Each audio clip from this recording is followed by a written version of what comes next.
Alô, alô, meus amigos, sejam bem-vindos a mais um episódio do STF, seu podcast sobre carreira médica, né, Brunão? Já aproveitar que retornamos ao Estúdio Raiz aqui, abração ao Emerson, né, nosso patrocinador desde o episódio número 1 aí, sempre ajudando a gente com o estúdio. Sempre acreditou na gente, Ele nunca duvidou que o Wi-Fi, internet, energia, tudo nas contas dele, né? E aproveitando que estamos falando dos patrocinadores, né, falar do pessoal da Nox Saúde, que a gente já comentou um pouquinho no último episódio. Hoje nós estamos estreando a plaquinha aqui que ficou super bonita. Vocês sabem que o link está disponível aí na descrição do episódio, levando para o site deles, né? É uma empresa muito responsável que atua nessa questão do reembolso médico, como a gente já comentou um pouquinho, inclusive tem várias informações lá no nosso Instagram. Hoje em dia o reembolso médico está ficando cada vez mais difícil, né? Porque as operadoras de saúde estão vivendo um momento de muito déficit, existiam muitas fraudes para alguns médicos que infelizmente atuavam dessa forma. Eles precisaram apertar ali a forma de solicitar o reembolso. Então hoje primeiro o paciente precisa chegar no médico, pagar, receber um comprovante do pagamento para ir bater na porta do convênio, né? Geralmente pelo aplicativo, solicitando o reembolso. Então muitas vezes, principalmente para grandes procedimentos cirúrgicos, sim, ou pacotões, né? Falar de dermatologia ou um pacote de exames, o paciente não tem ali para pagar à vista todo esse montante e precisa de alguma forma aí de um empréstimo, né? E aí que a Nox entra fazendo todo um trabalho financeiro legal que ajuda o paciente a conseguir, então, pagar o médico e depois, quando receber o reembolso do convênio, pagar aí a Nox, enfim, toda uma triangulação que a gente, como comentou, também está super à disposição para qualquer pessoa. Aí você acha que isso cabe no seu consultório, na sua clínica, se essa é uma dor que você anda vivendo, algum colega seu, entre em contato com a gente para a gente poder articular de vocês conhecerem um pouco mais a Nox, né, Bruno? Exato, e facilitar a experiência aí do seu cliente, do seu paciente, que, assim, às vezes está passando por um momento tão difícil e ainda tem mais essa para ter que lidar, mais uma burocracia. Então a gente está aqui aí junto com a Nox para facilitar a sua vida. Exatamente. Aí nesse momento. A Nox Saúde é uma solução para esse problema e dar boa medicina para todos os pacientes aí. Aí, ó, o Flow que fica esperto aí. Que Flow aqui a gente tá chique demais. Olha isso, como tá chique esse estúdio. Boa.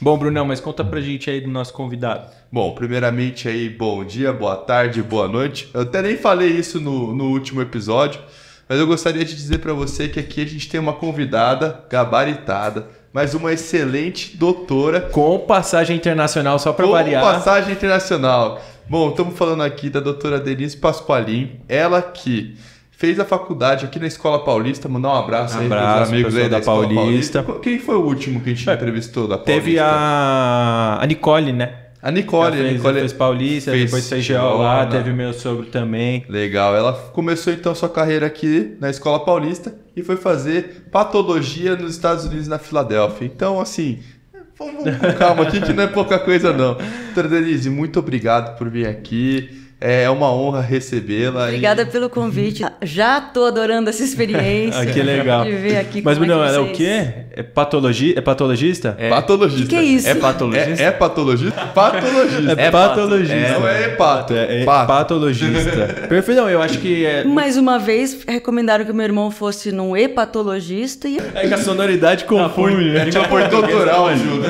Doutoral, Gilval. Doutoral Gil Varela. O doutoral. É doutor Áuzio, não é Drauzio Varela.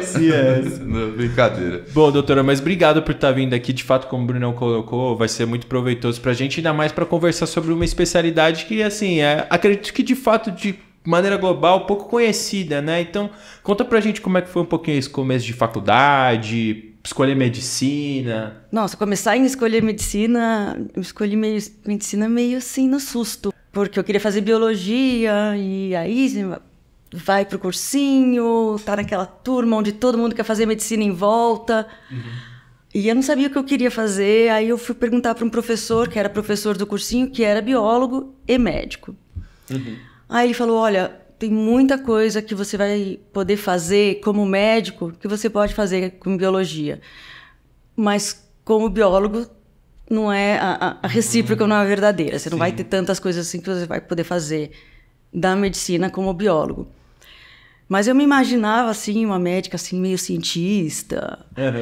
E não é o caso, eu não sou cientista, mas eu vivo, assim, num laboratório, acho que daquele sonho de uma coisa que a gente nem sabe o que é. Era assim que você imaginava? Eu estou o mais próximo possível. Legal. Aí escolhi medicina, entrei na minha Amalda Pauli e fui muito feliz naqueles 6 anos. Meus melhores amigos vieram de lá e minhas medalhas do atletismo. Como é que foi essa carreira aí no atletismo durante a faculdade? Gostou muito? Como é que foi?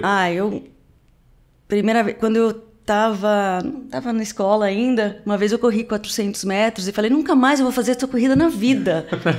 Você morre e ainda não chegou nem na metade. Lê do engano. Lê do engano e lá. E aí comecei a correr. Meu treinador era uma pessoa maravilhosa, a equipe, todo mundo, as emoções das intermédias e das outras competições.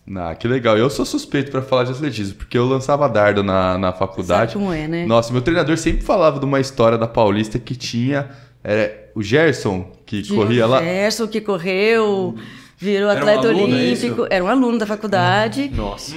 Ganhou medalha. Já era lenda quando eu, né, uma pessoa, né, uma história da faculdade quando eu entrei. Não sei se ele era da década de 80 na faculdade, não lembro, não sei a época direito. Mas ele virou atleta olímpico, né? E ganhou medalha. O cara era muito bom, velho. Pensa que é só o Dr. Sócrates que faz a fama no esporte? Verdade. Imagina você tá na intermédia e você compete com o atleta olímpico. Não dá nem graça, né? Todo ano o cara lá. Exatamente. Que azar, se você entrou no mesmo ano que ele. Não dá graça. Não dá. 6 anos, Alexandre. Mas muito bom, né? Legal. Essa parte de treinar durante a faculdade. É isso que você falou, né? De fazer novos amigos, de fazer uma turma e é uma família que se torna, né? É uma família e um equilíbrio, né? Eu acho que o esporte e não sei como é que é em cada uma das faculdades, mas pra gente o ambiente atlética era um ambiente de descontração, de esporte, era brincadeira e era sério.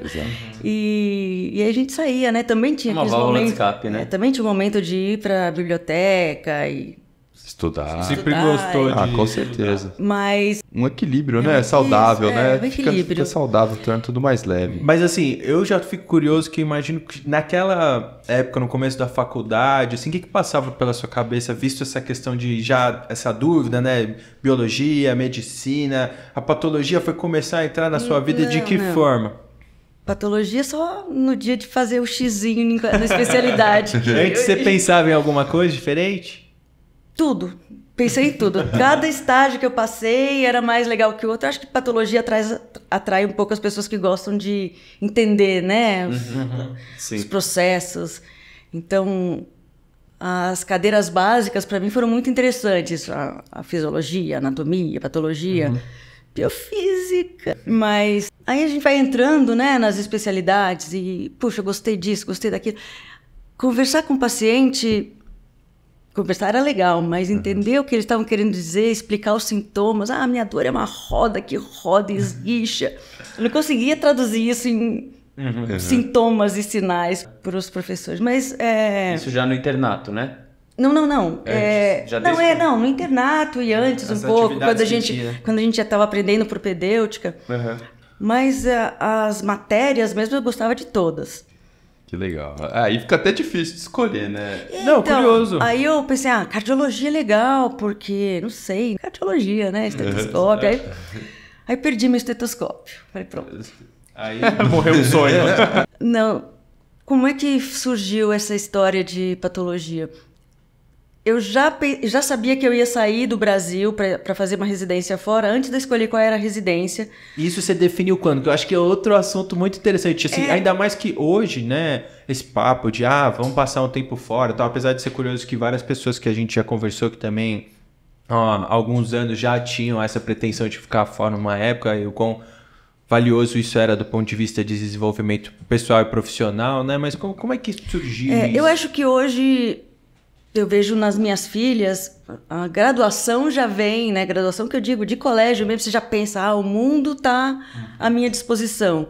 Era menos assim. Mas eu digo, Foi já na... Mas quando eu comecei a namorar o Rafael, que hoje é meu marido, no primeiro ano da faculdade. E ele já queria sair do país e estudar já tinha planinho traçado. Então, do mesmo jeito que ele era todo certinho, para mim, cada dia era um dia. Deixa a vida me levar aqui. Isso. E ele que influenciou? E aí, você? sim, a gente decidiu que a gente ia ficar junto, então Legal. nós íamos sair junto.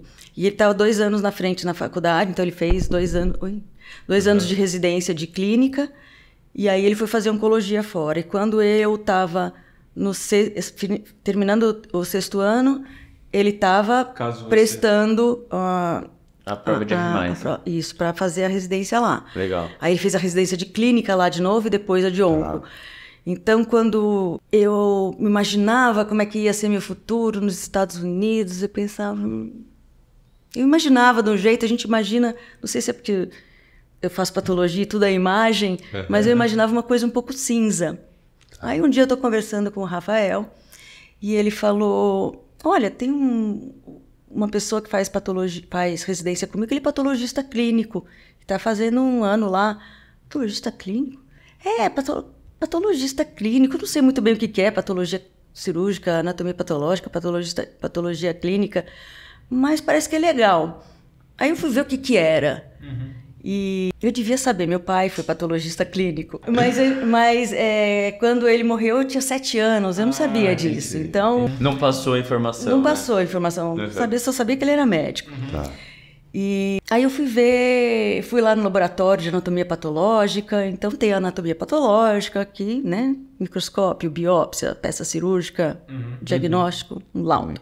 E tem a patologia clínica, sangue, xixi, e também não mostra isso. Não é assim que as pessoas explicam a diferença entre uma e outra. Não, mas é perfeita essa explicação. Deixa mais palpável mesmo e a gente consegue visualizar essa diferença. Então, o laboratório clínico tem aquelas máquinas onde...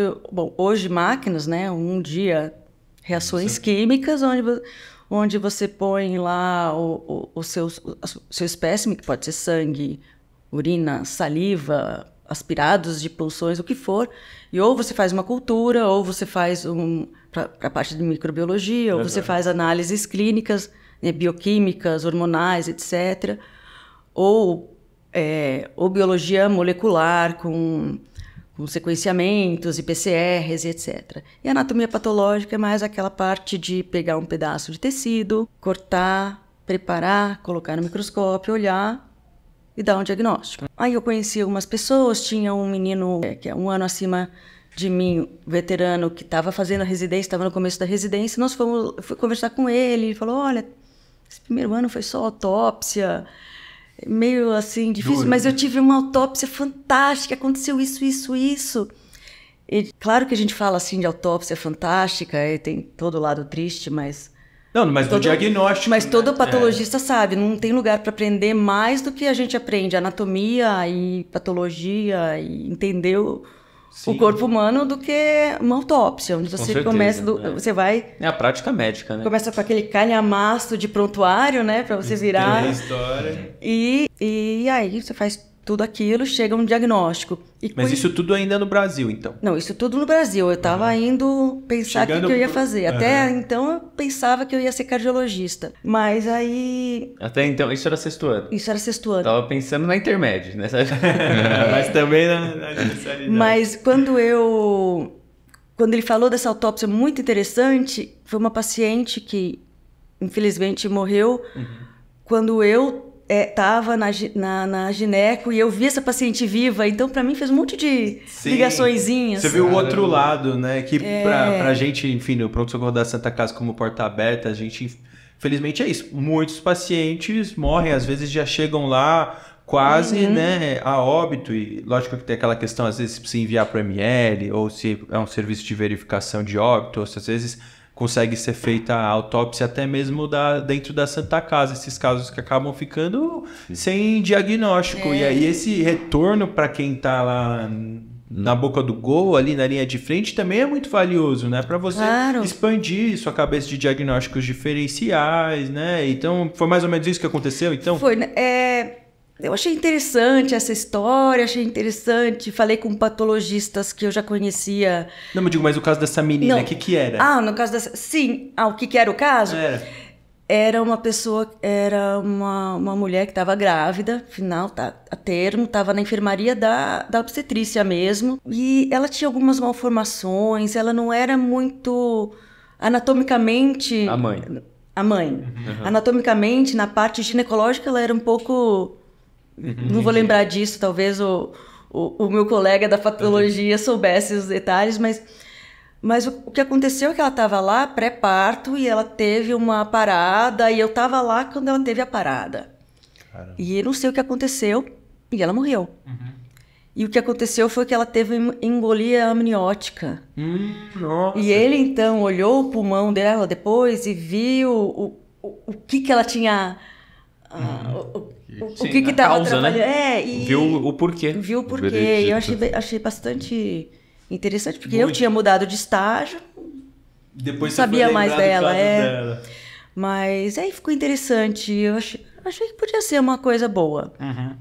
Sem muita certeza, mas aberta, porque eu achava tudo legal mesmo. Mas lembra que eu falei que eu imaginava as coisas meio cinza? Comecei a imaginar colorido, rosa. E mesmo antes de começar, eu comecei a imaginar colorido. Se interessou. E eu acho que do meu jeito meio, assim, visual e lúdico, isso foi uma coisa... Foi o jeito do meu cérebro me contar que isso era... Legal. Que isso era legal. E aí, então, no sexto ano, você marcou o xizinho. Marquei o xizinho. Passou lá na Paulista. Passei na Paulista, comecei lá, mas o meu acerto com eles era esse. Se o Rafael conseguisse a vaga nos Estados Unidos, no meio do ano ele iria, mas eu não ia esperar até o meio do ano, eu ia sair da faculdade, da residência, a tempo deles chamarem outro candidato. E foi isso que aconteceu. Ele foi para Filadélfia, aí eu comecei a ver que serviços tinham residência de patologia lá na Filadélfia, escrevi, estava ainda fazendo as provas de validação para... Os steps? Os steps. E já existiam os steps. Sim, tinha feito step 1, estava fazendo step 2 e estava nessa fase. Tá. Na correria, né? Correndo atrás. Imagino. Na correria... Sim, na correria. Sempre difícil esse negócio. E foi interessante que, para mim, os steps das carreiras básicas foram mais legais e mais fáceis, né, para mim do que os da parte clínica. Engraçado, né? Que normalmente eu tenho amigos que fizeram exatamente o contrário. O primeiro o pessoal não aguenta mais, tem que estudar. Que interessante. Mas aí como é que você conseguiu se candidatar para algum serviço? Aí o que eu fiz foi que eu escrevi para os serviços todos, mandei uma carta para eles, e-mail, já existia e-mail. Ainda era o xizinho, mas o e-mail já existia. Tinha uma patologista, doutora Vânia Nozé, que fez residência em Boston e estava lá como professora na Paulista naquela época. E ela me ajudou, foi minha mãe. E escreveu as cartas de recomendação e me deu 1000 dicas. E eu fui lá. Um dos lugares respondeu, interessante, quando você vier, bate aqui na nossa porta. Então eu fui, quando a gente chegou lá na Filadélfia, tremendo. Nossa. Meu inglês só dava pra falar com um pateta e olha lá. E a gente acha que a gente sabe inglês até a gente sair do país. Nossa, aí rola tudo. Aí eu escrevi pra ele, eu liguei, tinha um número pra eu ligar. Eu liguei, caiu na secretária eletrônica, graças a Deus. Aí eu treinei, eu escrevi tudo que eu queria falar. Sou eu, tô aqui, eu quero fazer quero ser observadora, vocês me aceitam. Escrevi tudo, liguei de novo e li meu recado. Antes que alguém atendesse. Foi ótimo. Bem. Se alguém atendesse no meio... Mas deu certo. Eu fui lá e fiquei um ano lá, enquanto acabava minhas provas, fiquei um ano. As provas acabaram, mas aí eu tinha que esperar o ano seguinte para me candidatar. E eu fiquei nesse hospital, Thomas Jefferson University Hospital. Bati na mesa. Que isso. Mas como observando aí, não era residente. Só que o que a gente faz na patologia? A gente olha, né? Então era muita coisa. Então eu brinquei de residente esse ano. Então eu fiz autópsia junto com os residentes. Eu fiz patologia cirúrgica, que é a parte onde a gente recebe as peças cirúrgicas, as biópsias ou os órgãos, prepara eles para ler no microscópio. Fiz o sign-out com os professores. Lá, diferente daqui, que ou você faz a residência de anatomia patológica ou você faz a residência de patologia clínica, lá na maioria dos serviços a residência é combinada, você faz as duas coisas. Então eu fiz anatomia patológica e patologia clínica. Então eu também passei pela microbiologia, pela hematologia, biologia molecular, microscopia eletrônica, passei por tudo. Autópsias, e acabou o ano, meio que eu já sabia que eles iam me escolher, porque eles já tinham falado, assim, já tinha passado o tempão lá. Eu já sabia que eu trabalhava direito, gostava de trabalhar, continuei esse ano inteiro, consegui até fazer com que esse ano valesse como um ano de crédito para eu... Porque são 5... Nossa, já conseguiu... Isso que eu ia perguntar, são quantos anos? São 5 anos lá. De residência? Nossa. Porque são 2 residências, né? Você está fazendo as 2. Então são 5 anos. Eu fiz os 5 anos, já me apaixonei pela parte da hemato. Um pouco pela hemato em si, um pouco pelos professores que eu tive de hematopatologia lá, que são pessoas que eu vou carregar no coração para sempre. Que legal. Faz diferença, né? Às vezes o professor que você tem. Tudo, com certeza.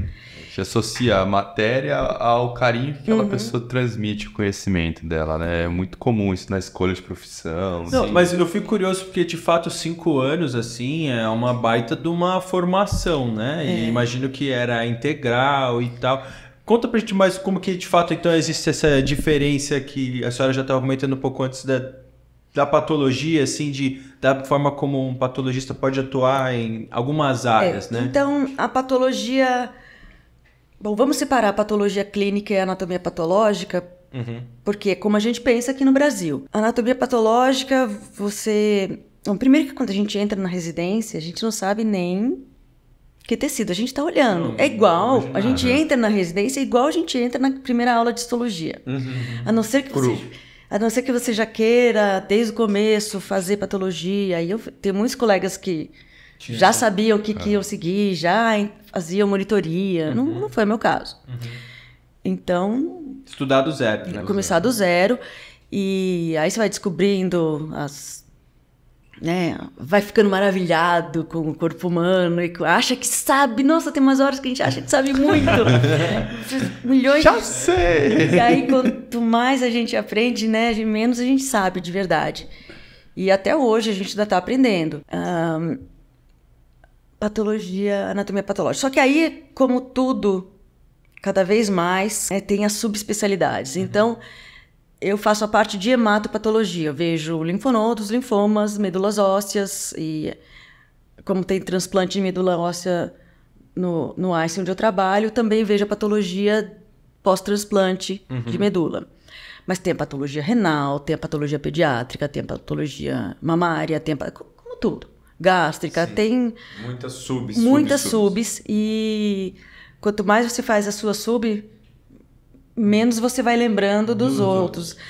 Lá... Mas desculpa te interromper, mas para facilitar o meu entendimento no sentido da patologia, por exemplo, vamos falar da sua área, então, da patologia hematológica, né? Isso resume principalmente a diagnóstico, por exemplo, ou segmento de tratamento? Como que exatamente funciona isso? Por exemplo, um paciente... Isso começou de um linfoma, né? Então, para fazer o diagnóstico, aí é realmente uma biópsia, um exame de sangue, e aí você estuda a lâmina. Como é que funciona um pouco essa diferenciação? Como é que transforma um pedaço de pessoa num laudo, né? E o que acontece é que a pessoa está lá, vamos dizer, com um caroço no pescoço. Estou com um caroço no pescoço, vai no médico, fala, não, vou fazer uma biópsia, né? Isso pode ser tuberculose, pode ser...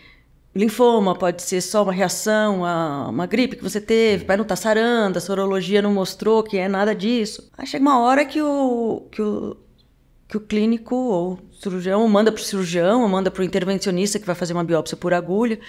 Mas o que acontece é que ou eu tenho um linfonodo, ou eu tenho um pedaço do linfonodo. A gente sempre pede um gânglio inteiro e a gente sempre ganha só um pedacinho. Mas eu continuo pedindo o gânglio inteiro, quem sabe, mas acho que mais de 90% das minhas amostras hoje de linfonodo são por agulha.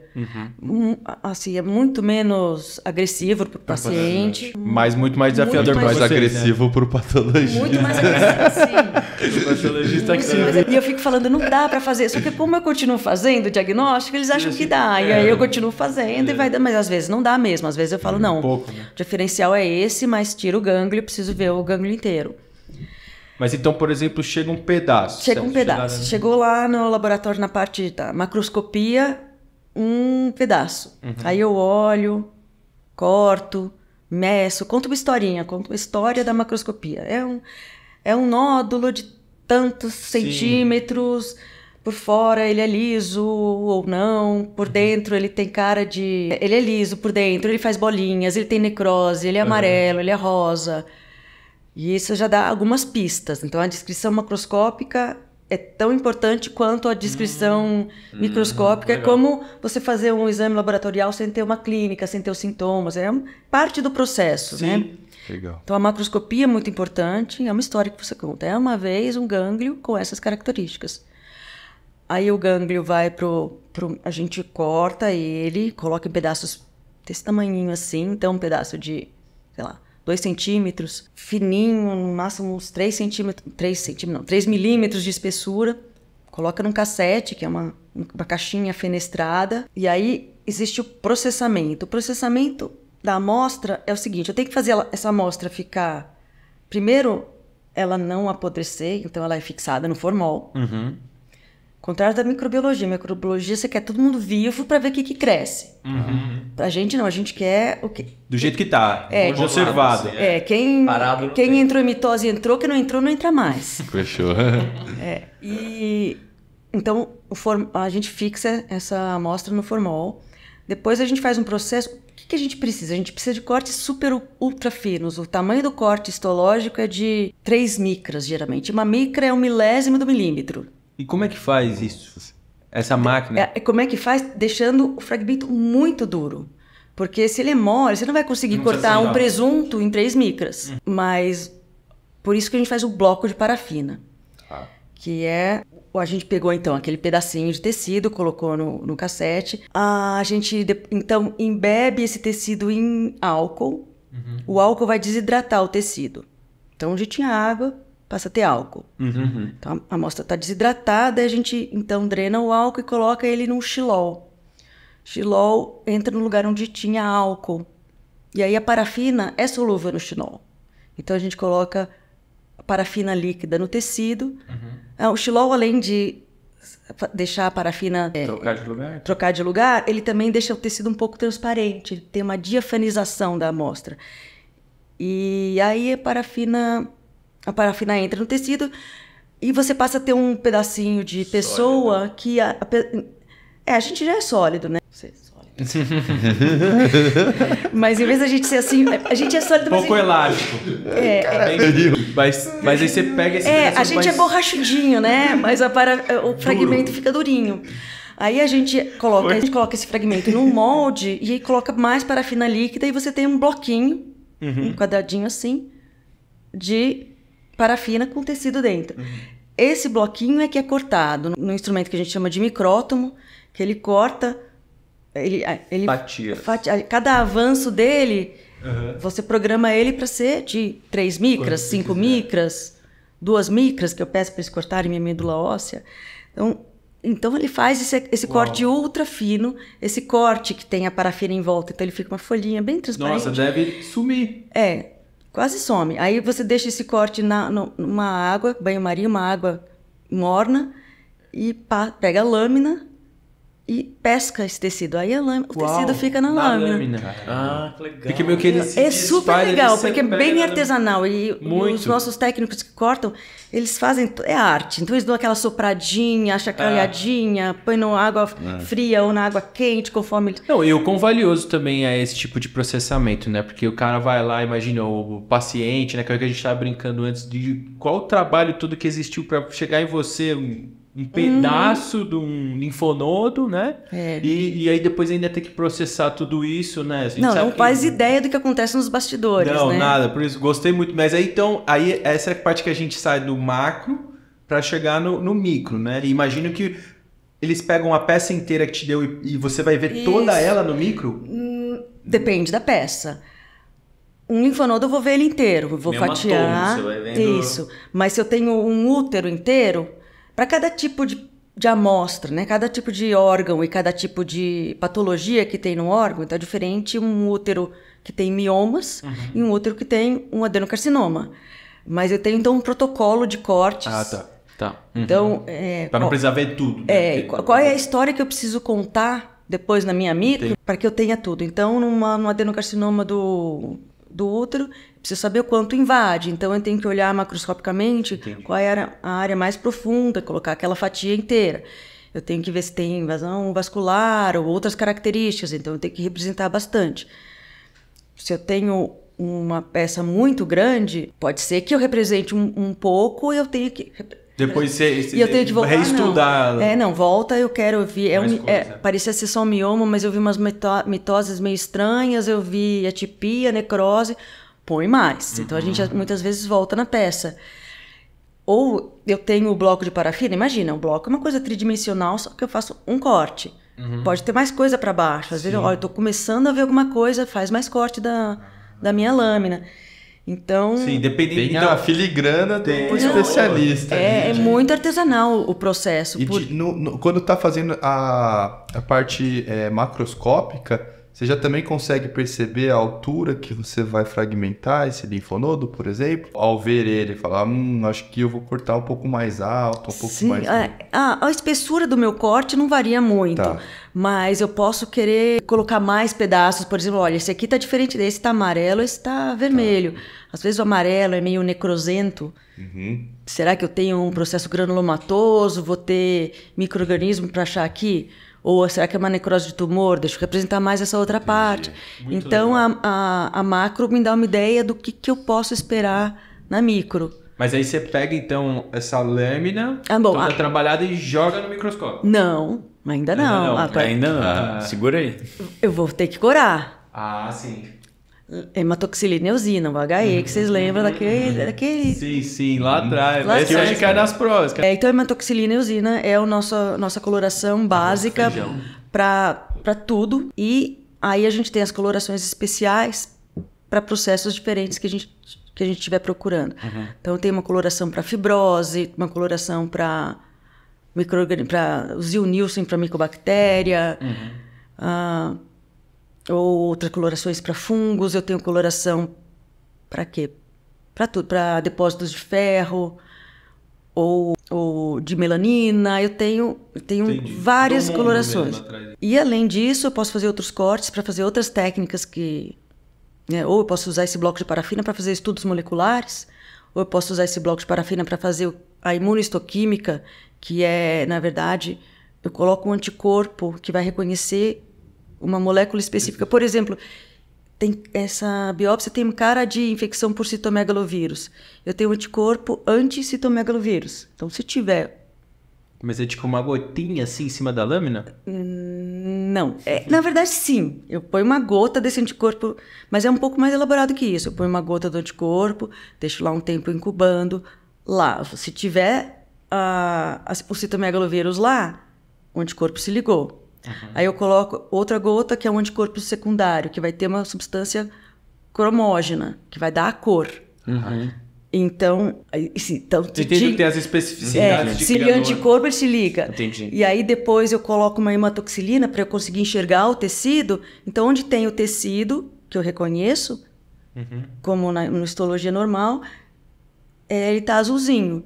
E onde tem o citomegalovírus, se tiver lá, ele está marrom ou vermelho, que são as duas cores principais.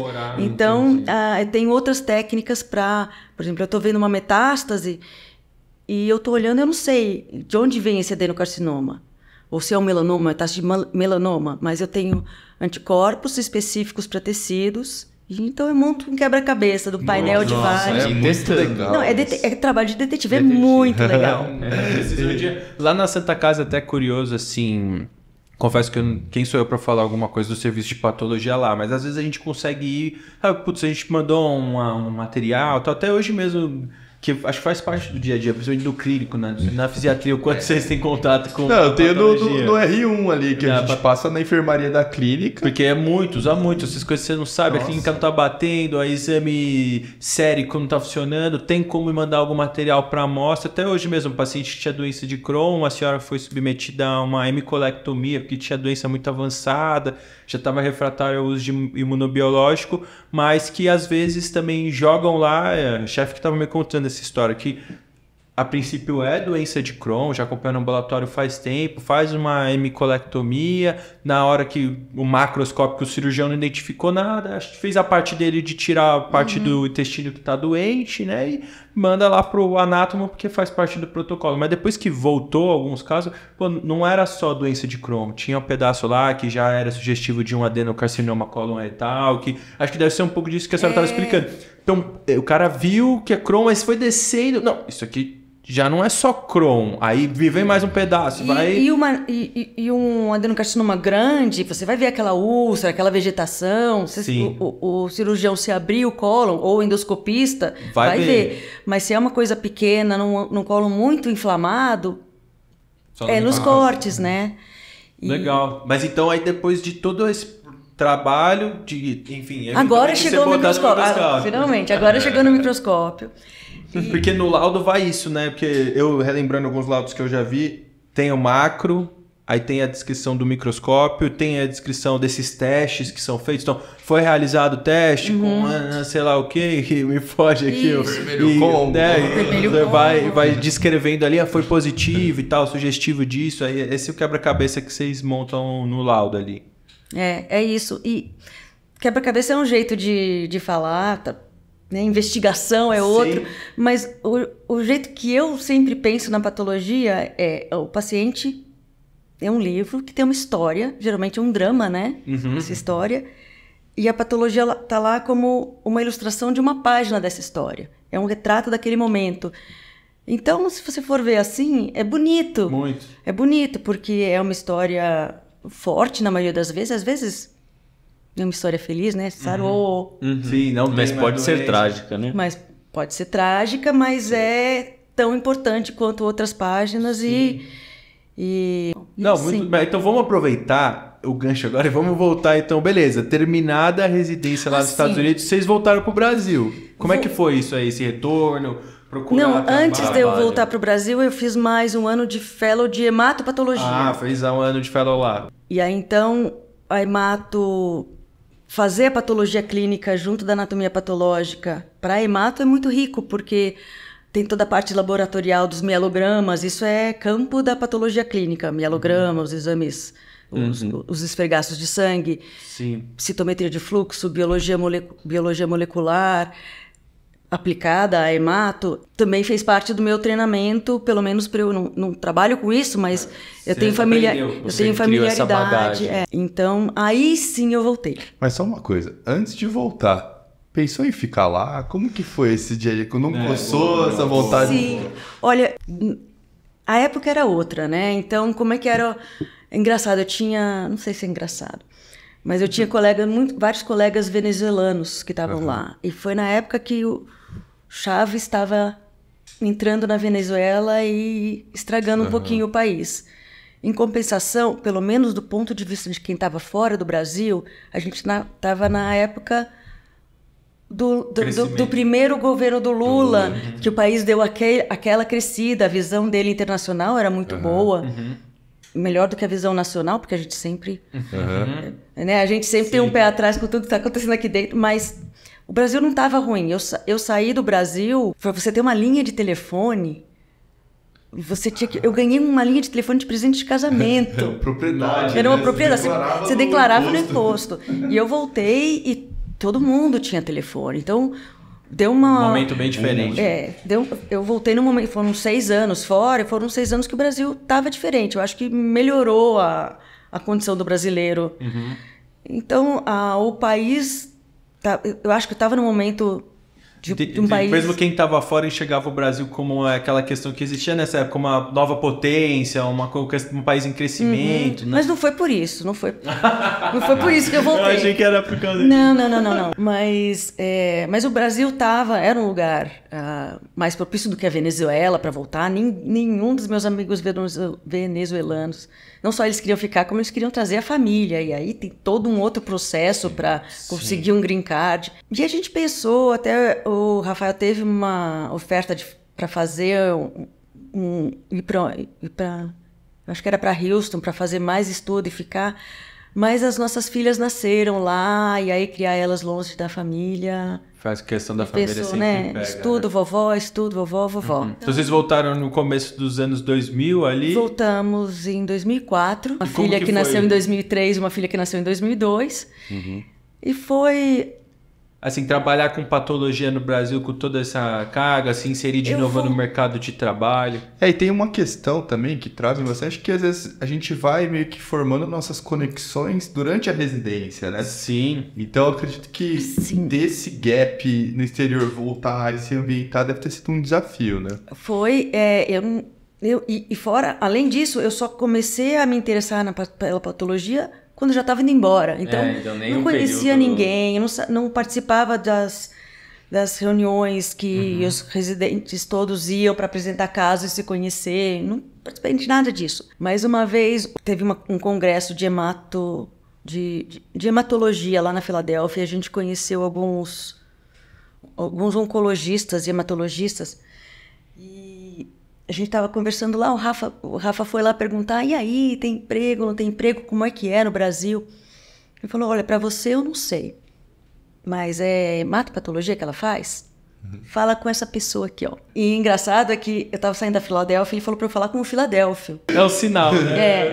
E o Filadélfio era um dos donos de um laboratório grande da época, que estava aqui na cidade na época. Hoje... ele já faz parte do grupo Pardini, já faz parte de um grupo maior, mas na época foi a Diagnóstica que me acolheu, que me deu meu primeiro emprego.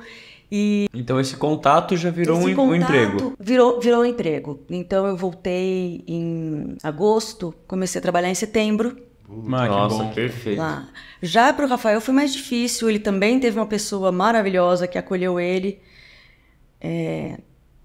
Amigo do meu tio, que era vizinho e conheceu ele, e eles são amigos até hoje, mas ele falou, tudo bem, você não tem clínica, não tem paciente, mas você tem aqui seu espacinho, trabalha comigo, usa minha secretária, usa meu banheiro, e então ele ajudou muito o Rafael no começo. A se reinstalar no Brasil, né?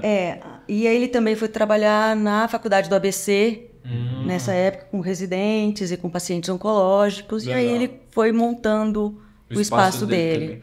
Mas o seu, então, aí começou nessa clínica e aí, com o tempo, você foi se afirmando nesse território? Porque eu imagino que pouquinho chega de fora, faz especialização em É estranho, porque ninguém me conhecia, eu não conhecia ninguém, mas... Assim como eu falei que eu fiz grandes amigos na faculdade, eu também tenho grandes amigos que trabalham comigo até hoje. Eu não trabalho na diagnóstica. A diagnóstica prestava serviço para o Einstein na época. E eu acabei ficando mais tempo no Einstein. Eu e uma outra colega, que hoje é minha chefe no Einstein, nós ficávamos, éramos as pessoas, o rosto da patologia lá. Outras pessoas rodavam, mas a gente ficava mais Ficavam fixo. Nessa equipe. E quando a diagnóstica saiu e eles resolveram montar um laboratório próprio, eles chamaram a Renê, que é essa colega, para montar a equipe. E estamos lá até hoje. Que legal. Então, uma outra curiosidade, assim, que a gente costuma trazer um pouco disso, de como funciona de fato essas relações no mercado de trabalho. A gente estava conversando no último episódio, né, com o Longo, de como é que funciona também, inclusive, que foi o que ele disse, que por muitas vezes, e eu acho que, me corrija se eu estiver errado, mas acho que a patologia tem um pouco dessa relação com a radiologia, de que é um laudo, né? Então, eu quero que o médico clínico que solicita o exame, eu quero que aquela pessoa analise a anâmia pela confiança que você tem no trabalho e tal. Imagino que na patologia seja alguma coisa parecida. Então, talvez você tenha muitos colegas com o desenvolvimento da sua carreira hematologista, fala, não, eu quero que é essa pessoa que analise a lâmina desse paciente e tal, e você começa a ter esse contato clínico, e aí já trazendo um pouco para como tem funcionado hoje em dia, assim, o dia a dia seu lá no Einstein, que era aquilo que a gente estava conversando no backstage dessas reuniões clínicas, que eu acho que são, assim, de fato, um momento dentro do hospital dos mais prazerosos, de você estar com o hematologista, o oncologista clínico, um radiologista especializado em tal tipo de imagem, o patologista, e ali todo mundo sentar junto para discutir um caso, né? Por isso eu acho que no mundo médico, não sei se é um trauma de patologista e nós todos somos meio assim traumatizados, mas a impressão que dá é que na cadeia alimentar o patologista está lá embaixo, né? Uhum. Então a gente está lá só para fazer um serviço para vocês, mas vocês são as estrelas, vocês. Não.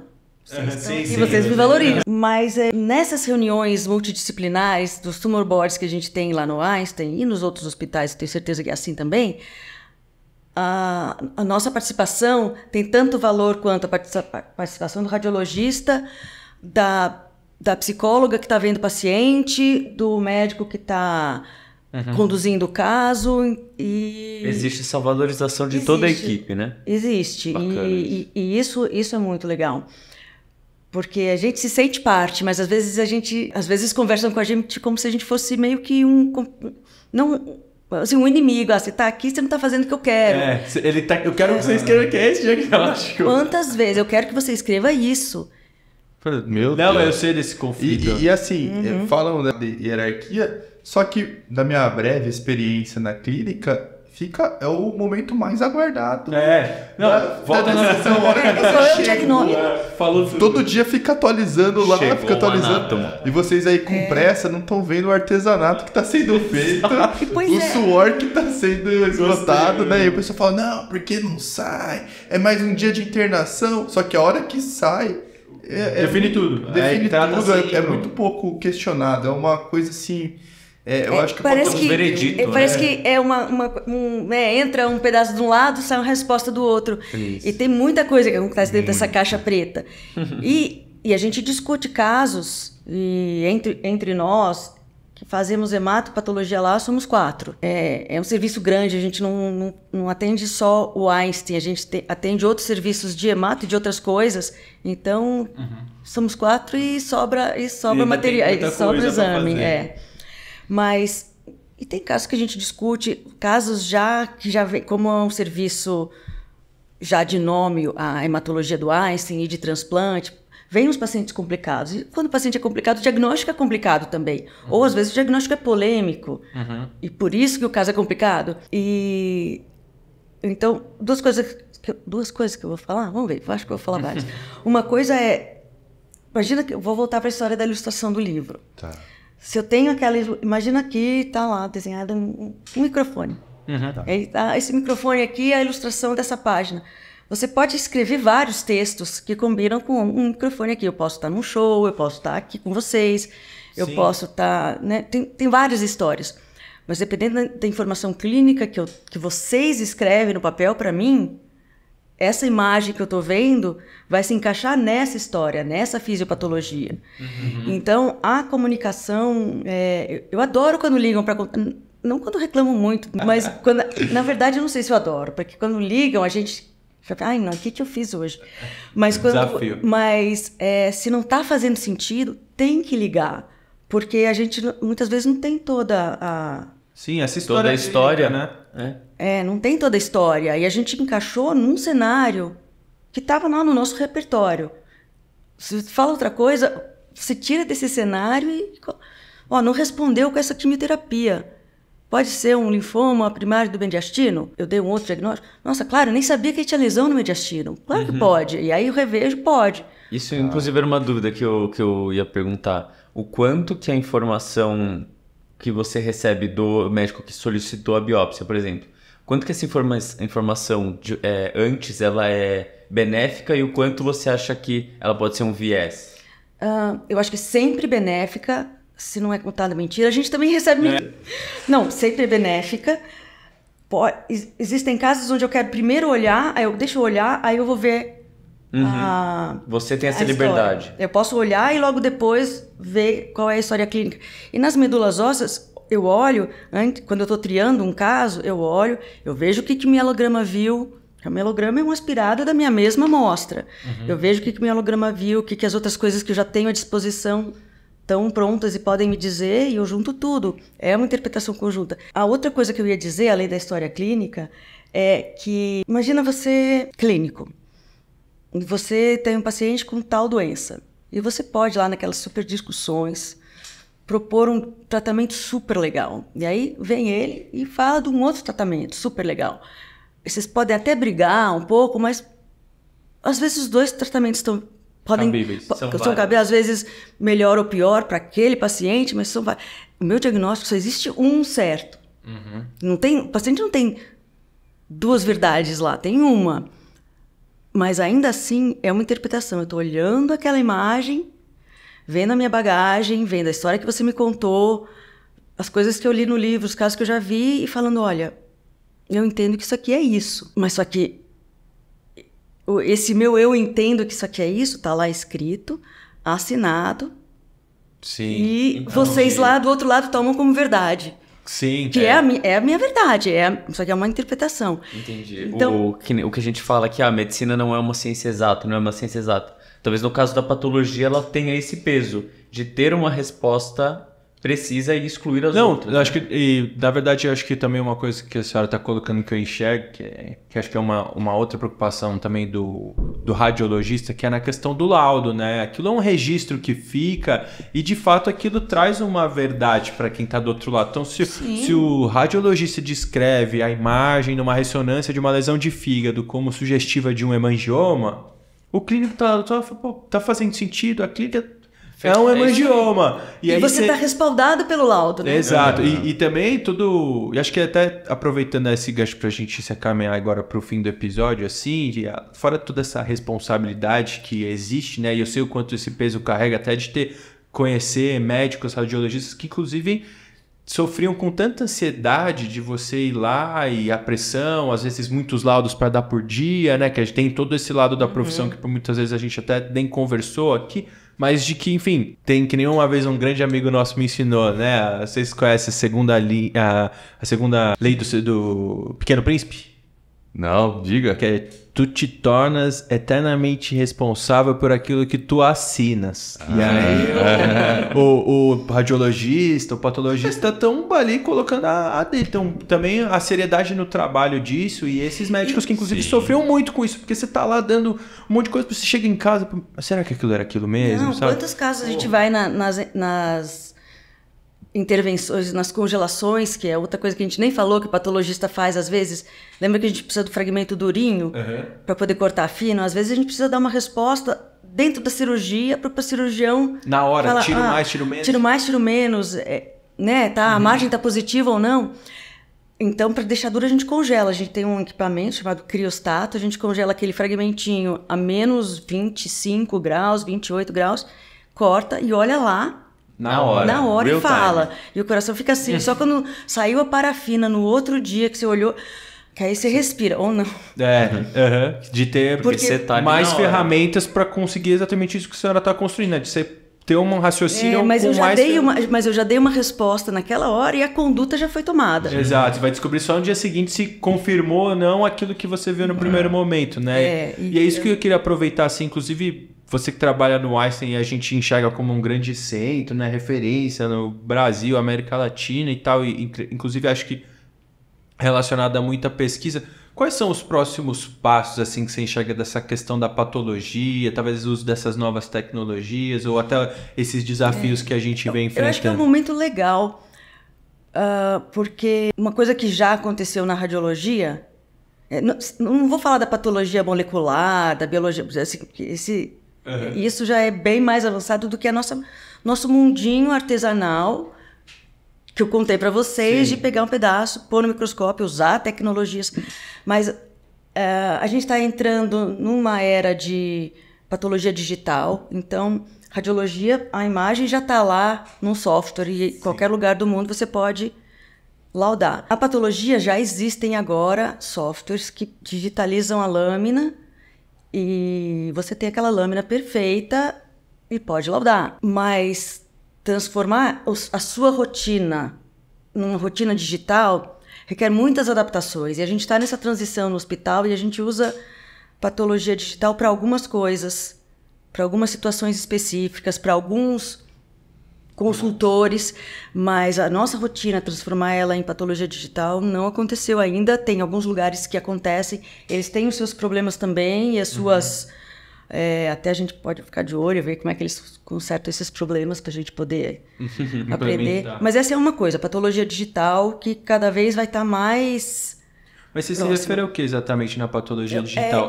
Alguém colocar a lâmina... O processo é o mesmo, mas a pessoa põe a lâmina na internet para você ver a distância? O processo é o mesmo, mas essa lâmina entra num scanner, esse scanner digitaliza a lâmina, eu posso fazer vários aumentos, eu posso navegar pela lâmina, só que em vez de ela estar lá no meu microscópio enxergando assim... Você fazer manualmente... Eu tô numa tela desse tamanho olhando tudo.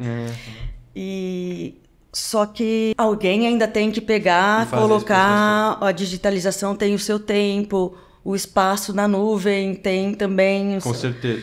E todo o software que tem que ir junto para permitir isso. Para casar a sua lâmina com o seu laudo que você abre no seu mesmo sistema para cair no sistema do hospital. E ter certeza que você está abrindo a lâmina certa do paciente certo, que você está vendo tudo. Então, é trabalhoso, mas isso é cada vez mais... Caminhando para lá. Cada vez mais presente. A outra coisa são ferramentas que auxiliam a gente em leituras. Por exemplo, existem outras técnicas que a gente chama de FISH ou SISH, que você põe uma sondinha também com uma cor ou fluorescente, o F do hibridização in situ fluorescente.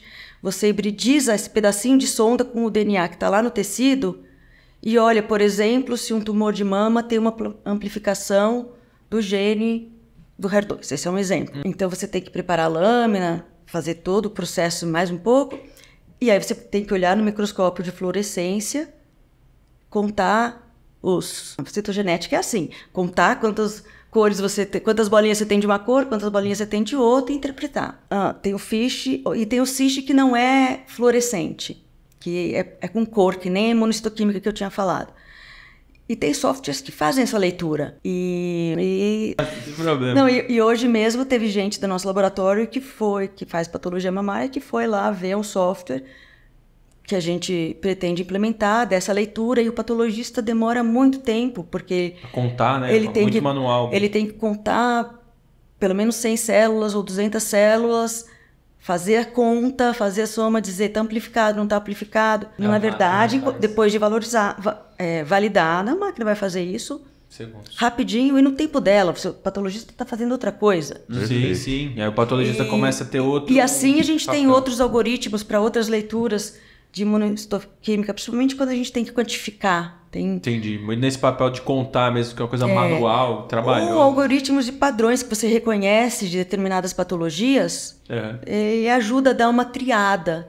Então, claro que depois o patologista precisa ir lá, que nem o radiologista está comentando no logo, precisa ir lá, checar, ver se aquilo que a máquina colocou é verdade. Mas curioso saber, inclusive, que já até é algo que está sendo implementado em muitos lugares. Afinal de contas, como ele falou, né, tem o pombo que lê igual o patologista e o radiologista. Que legal, doutor Denise. Obrigado pelo episódio. Foi muito gostoso. Eu adorei conversar um pouco de patologia, porque de fato é algo que acho que eu nunca tive a oportunidade de sentar para alguém para conversar a respeito disso. Inclusive, é aquilo que a gente está falando no começo do episódio, né? Como que alguém um dia vai pensar em fazer um X? Putz, quero ser patologista, se você às vezes não teve um exemplo ou oportunidade de conversar com alguém para entender um pouco como as coisas funcionam. E eu gostei dessa coisa da imagem, assim, até você falando, já fiquei pensando como deve ser o dia a dia, assim, deve ser baseado em sempre estar enxergando, né? Muito legal, obrigado aí por ter participado do nosso episódio. Obrigada. Foi muito legal a oportunidade de conhecer realmente esse outro lado, né, da prática. Como você mesmo disse, às vezes acontece para o clínico que está ali, para a pessoa que está na enfermaria, não acompanha como é essa rotina, mas muito interessante saber. E eu gostei muito dessa parte do trabalho artesanal, fiquei realmente encantado com essa parte do trabalho manual que vocês fazem, achei muito bacana. Então, se eu puder falar uma mensagem final, eu acho que para quem está se formando e não vai escolher patologia, entender o que o patologista faz, ou que é uma interpretação, que quanto mais conversa, melhor o diagnóstico, e que às vezes você tem que voltar, conversar de novo, e a gente pode fazer um adendo naquele diagnóstico baseado na evolução do paciente, né? Entender que a gente é parceiro e que às vezes a gente caminha junto, mesmo ao longo do tempo, é fundamental.